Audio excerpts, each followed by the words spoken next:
My name is Jim Sellers. I'm a plaintiff's trial attorney who practices in Oregon, Washington, and I'm going to try and answer some questions for you that I have clients ask me about, and see if what I have to tell you is any of assistance to you as you look at this video. And that is, what is a claim worth? How much money can we recover on a claim? And how do we decide what that sum is?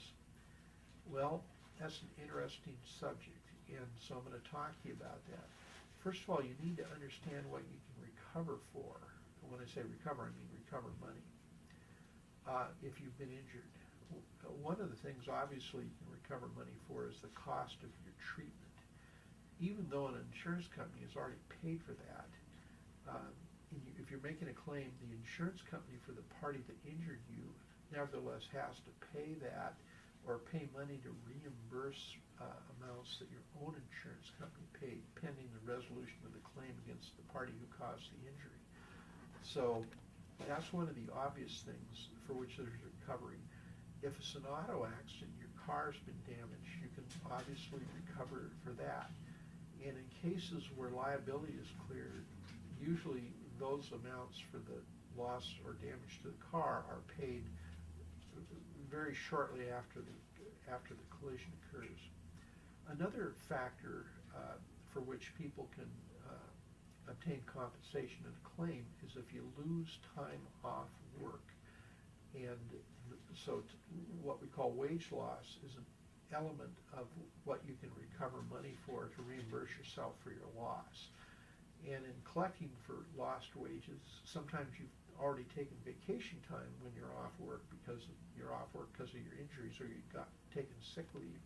In presenting the claim, we ignore the fact that you've been paid vacation time or sick leave and recover the money for the time you've been off work, even though you're paid during that period of time for vacation and sick leave. And the reason for that is the vacation and sick leave belongs to you and doesn't belong to the insurance company for the person who injured you.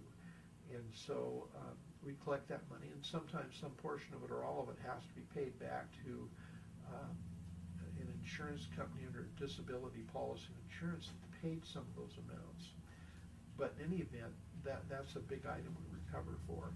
Another item we recover for is if there are friends, family, and others who have provided service to someone who's injured that they can't perform for themselves, such as mowing the lawn or doing the laundry or cooking meals, we can recover for the fair value of those items.